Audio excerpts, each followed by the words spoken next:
Safi, poofing into existence once again. Today I'm here at Class of Heroes 1 and 2, in particular the second game this time. I made a video on the first game if you would also like to go check that out. But for now we'll be focusing on this second game and my experience with it. I played a little so far because these games are a little more confusing at the beginning, not as much instruction is given. And they are older games, so they're a little dated in some systems, so I wanted to check those out. So I will go through with you some of the things. So you guys see my team right now. I'll save that for a moment. I've got an extremely cute team though. I'm really happy. But initially when I went into the character create in this game, they randomly have the bonus points again, which can be anything from very low numbers, like below 10 to like over 20 or 30. So you can put them into whichever stats you like. So they have male, female, and then they have the different races. Which, you know, I was looking through the different characters, and especially for the females, I was like, a lot of them are nice, but not many of them like fit my exact like personnel style as well as some of the ones from the first game. So I was a little disappointed at first, like, oh, who am I gonna put on my team? There aren't as many designs that are sticking out to me. So I kind of just started making a character, you know, doing the alignment and then, you know, putting the points in. And then going to pick their class. When I learned you can switch image for every single like character, male or female, and you get a bunch more options, including some much cuter ones, so I was very satisfied. I think they're to kind of match the different jobs. So as you can see, they have really cute designs, and it ended up actually making it a really hard decision to like choose who to put on my team, because this is just one character's alternative outfits. She is on my team, she is called Safi, that is me. I'm glad we've cleared that up. She is perfect. I love her. I want to be her. So I actually had a difficult time despite my like initial being like there's not as many cutesy designs. But no, there's cutesy designs. There's all sorts of designs. Trust me. They've got plenty of options covered. They have some new job classes in this game as well that are different from the first game. Like you have Common, which is kind of just mixed jack of all trades, fighter, monk, the usual mage, ranger, some long distance classes, puppeteer. Puppeteer is a new one, which I'm still figuring out the hang of. They do have more support skills and are more ranged and more barriers and things like that, but it's kind of funny because they can get little weapons that are just like animal puppets, which is really cute. I don't know how good they'll be on the battlefield, but I do have one on my team, and so far they've been good in the support category. We have swordsman, another melee class. So one thing I did notice is I thought there was a lack of backline classes to choose from at the beginning. A lot of them are melee. I suppose mage and ranger aren't, but when you see stuff like puppeteer and idol, like I want to use those, you know? So you have ninja. Idol, also very interesting. Idol uses the power of a song. One unfortunate thing I learned about idols is if they're not holding a microphone, they can't use their spells. But if they're holding a microphone, they can only do damage with it on the front line. So I kind of have 4 people that should be on the front line, but you have 3 on the front and the back. So at the moment I have her holding like a sling stone, I think, so she can hit from the back line, since I haven't needed her spells too much yet. She's got like a healing spell that like, you know, restores HP every turn, and she learned like another spell I think to do with like status afflictions and that, so I think she will be useful. But I was disappointed when I heard that microphones don't attack from the back line. Like, why not? You just yell at them and then you hurt them. Easy, just like that. So I do have a mix of these on my team. What's cool too is after you make your character, you can also still switch their image. So if you switch job, you can switch image. If you get tired of how they're looking, switch image. It doesn't have to match with what job they've done. And of course, different jobs will require different stats. But in this game, I do know that once you get to the second town, you do unlock more jobs. So there is more options to choose from to either make new characters from or to change your current characters to a new job. It does cut their HP in half, but they will still have the skills from their last job. So you can kind of mix and match, which I always love that sort of thing when you can mix and match job systems.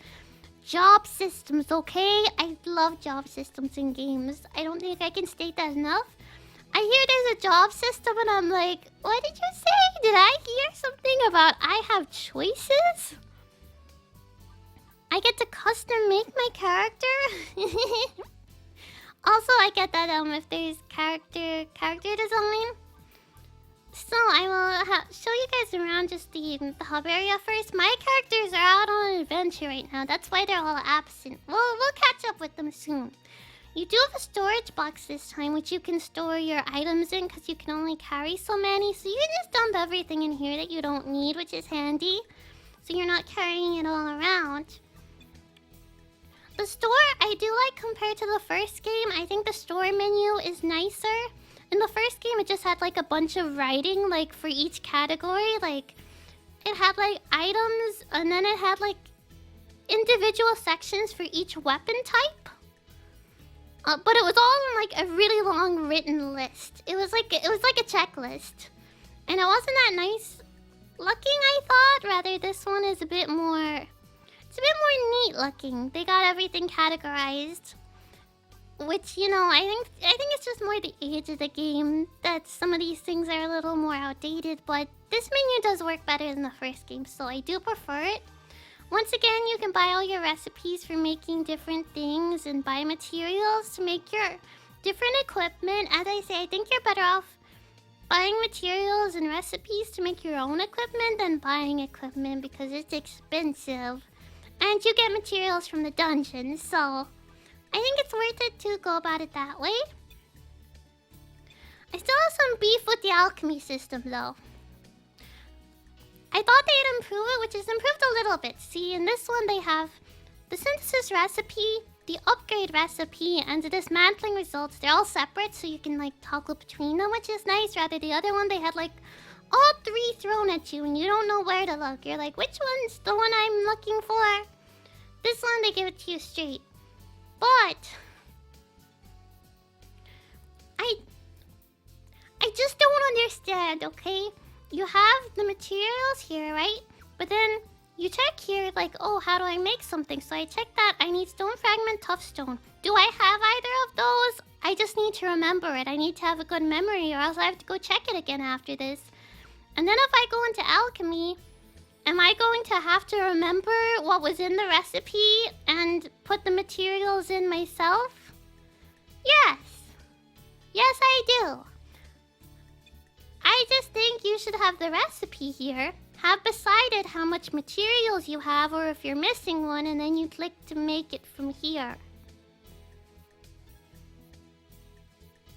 I think it's just because it's an older game, but I do think that would have been like a nice fix to add just to make things a little more streamlined. Here's where you treat, you bring characters back to life, you know, you revive them, retrieve them if they've died. Pay to retrieve them, possibly. In the library, there's like a bulletin board where you get all your quests. Oh, in this game as well, there wasn't much story in the first game or this game, but this game does have a little more story to it. And by story, I mean they have like a few characters that are kind of reoccurring and seem to be like the main characters of the game, I guess, to make it just feel more alive. And so it's more like there's other classmates with you in this school, which I think is kind of cute. I think that is kind of a nice touch because in the first game, it's kind of just nobody but teachers. This one, it has like students and teachers. Again, it's not too focused on story. This game is more about the exploring, the crafting, the dungeons, the party. But you do get a bunch of different missions to do different things. Apparently I only have one left, which is to defeat a big boss at 5 stars. No wonder it's not done yet. Oh boy, I'm not going to make it, am I? So you do get your quest and you can report them to the different teachers. And now we can see what my party is at. This be them. It's a team of all girls, okay? All the girl designs were really, really cute, so I couldn't resist just choosing all girls. What can I say? I see cute girls and I say, okay, I'll take them all, thank you. So this is my team. I have Sierra, she's a fighter. Of course, she has the cute little idol look. And then we have Ruby, who's a ninja. Actually, there was another race I was actually going to use for the ninja, but the ninja was the last character I was making. But it turned out, I believe I was trying to use a fairy, but a fairy can't become a ninja. And I was like, I'm not going back on this and trying to rechange other people's classes, so I was like, I'll just go with another human, I think it is. Or a Kulos, yes. I was like, I'll go with another one of them so that I don't have to like start changing other people's classes and making it confusing. So she's on the front line. We have Luna, who actually, I wanted to make Luna like a monk.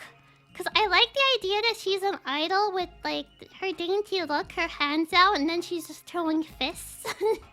But she couldn't be made into a monk, so I went with swordsman. I was like, I still want her to take people out on the front line, but it would have been funnier if she could have done it with her hands. Next, I have a mage this time. My mage comes with a cute dual partner, as you can see on her little harp. I thought she was very pretty. She's an elf. Magic is pretty strong, actually. She's got some, like, area of effect spells, very handy. Chia is my puppeteer. I just love her model for puppeteer. It's so cute. I'm still getting the hang of puppeteer. But she's doing her best, and she's got a little buddy to help her. And then, it's me! I'm an idol. I sing to keep the team alive, or I try to. I do my best from the back lines. I just sing while everyone else does stuff. Actually, that sounds kind of accurate to me in general, so... Everyone's like fighting against the world, and I'm like, la-di-da-di-da.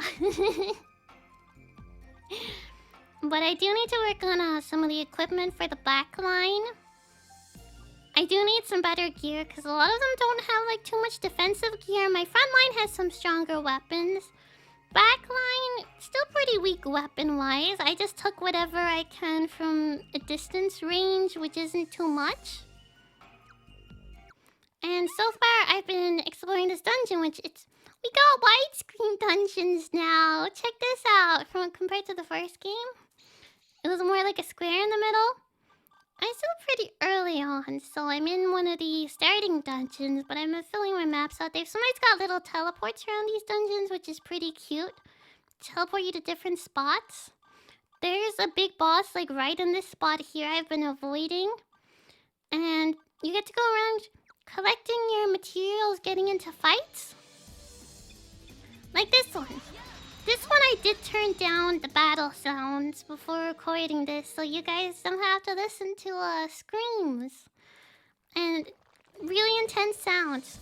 My favorite thing is in the dungeon, sometimes when there's like a sword symbol, they'll say like, oh, there's a tough enemy ahead.